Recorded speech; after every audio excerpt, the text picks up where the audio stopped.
আসসালামু আলাইকুম। মনসুর অনলাইন স্কুলের পক্ষ থেকে সবাইকে স্বাগতম। প্রিয় শিক্ষার্থী বন্ধুরা, আজকে আমি তোমাদের সাথে যে ভিডিওটি শেয়ার করতে যাচ্ছি সেটি হলো class 7 English grammar unit 3 lesson 5 page 25 activity C এবং ডি। দেখো, আজকে আমি তোমাদের সাথে এই অ্যাক্টিভিটিটা শেয়ার করব। দেখো, প্রথমে আমরা দেখব যে অ্যাক্টিভিটি সি তে কি বলছে। অ্যাক্টিভিটি সি তে বলছে কম্পেয়ার দিস টু রিমার্কস, অর্থাৎ এই দুটো কি করো, রিমার্ক করো, কম্পেয়ার করো, এই দুটি সেন্টেন্সকে কম্পেয়ার করো। অর্থাৎ ওরা দুটি সেন্টেন্স দিচ্ছে, সেই সেন্টেন্স দুটিকে কি করতে বলছে, কম্পেয়ার করতে বলছে, যে দেখো কিভাবে কম্পেয়ার করা যায়। তাহলে দেখো, আমরা এতে একটু পড়ি। এতে কি বলছে, it will rain tomorrow as soon as we get to the park। দেখো এখানে কি বলছে, বলছে যে আগামীকাল আমরা পার্কে পৌঁছানোর সাথে সাথে বৃষ্টি হবে। এই একটা সেন্টেন্স। এবার সেকেন্ড সেন্টেন্সটা একটু দেখো, এটা কি বলছে, according to the weather forecast it's going to rain tomorrow, maybe we shouldn't go to the park। অর্থাৎ কি বলছে, আবহাওয়া পূর্বাভাস অনুযায়ী আগামীকাল বৃষ্টি হতে পারে। According to the weather forecast it is going to rain tomorrow. আবহাওয়ার পূর্বাভাস অনুযায়ী কি আগামীকাল বৃষ্টি হতে পারে। Maybe we shouldn't go to the park, তাই আমাদের হয়তো পার্কে যাওয়া উচিত হবে না। তাহলে এই দুটি সেন্টেন্স কি কম্পেয়ার করা যায় সেটা তোমরা কি করবে, দেখবে। তারপরে দেখো যে নোটে কি বলেছে।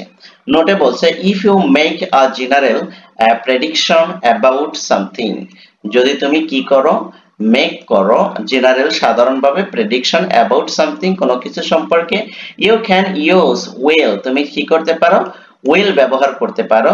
ইফ ইউ লিংক, অথবা কি করো, ইউ লিংক ইওর প্রেডিকশন, তোমার লিংকে, যদি তুমি লিংকে কি করো, প্রেডিকশন করো, to the present in some way, present ওয়েতে, ঠিক আছে, অর্থাৎ প্রেজেন্ট টেন্স যদি ব্যবহার করো।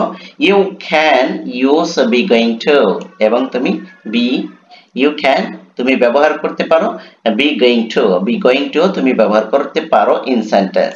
এবার দেখো অ্যাবভ, উপরে, দ্য স্পিকার ইউজ, বিতে স্পিকার ব্যবহার করেছে বি গোয়িং টু ব্যবহার করেছে বিকজ, কারণ he or she want to emphasize that the prediction is based on the present weather forecast, অর্থাৎ সে বর্তমানকে কি করেছে, ইন্ডিকেট করেছে। এরকম তোমার আসে আর কি। তারপরে তোমরা কম্পেয়ার করে দেখবে যে এই দুটো থেকে তোমরা কি বোঝো। এটা তোমরা বেসিক্যালি এইচডব্লিউ করে আমাকে দেখাবে, ঠিক আছে। যদি তোমরা না পারো তাহলে আমি তোমাদের জন্য এটা নিয়ে আলাদা একটা ভিডিও মেক করে দেব, ওকে।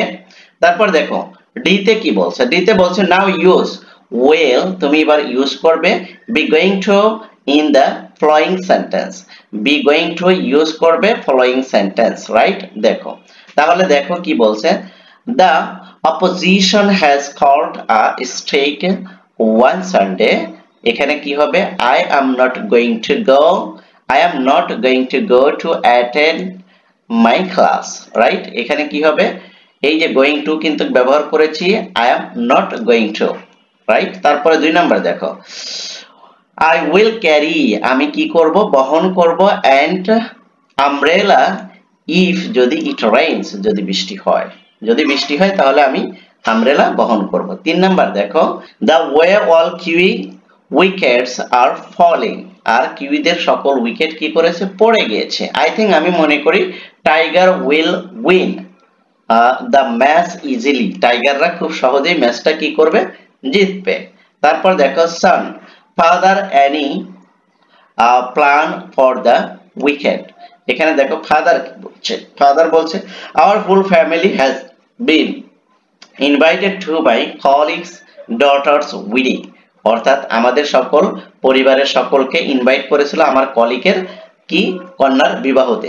so we are going to attend, তাই আমরা কি করেছিলাম, অ্যাটেন্ড করেছিলাম the পার্টিতে। তারপর এটা দেখো 5 নম্বরে কি বলছে। 5 নম্বরে বলছে it is not cold here, এখানে কি ছিল না, ঠান্ডা ছিল না। I won't wear a jumper, তাই আমি কি করি নাই, জাম্পারটা পরিধান করি নাই, রাইট। তাহলে দেখো এটা কিন্তু আমি তোমাদেরকে কি করেছি আনসার সহই তোমাদেরকে দিয়েছি যাতে তোমরা ভালো করে শিখতে পারো। এরপরও যদি তোমাদের যদি কোথাও যদি বুঝতে যদি সমস্যা হয় তাহলে অবশ্যই আমাকে কমেন্ট সেকশনে জানাবে, আমি তোমাদের কমেন্টসের রিপ্লাই দেব। Thank you so much. আল্লাহ হাফেজ।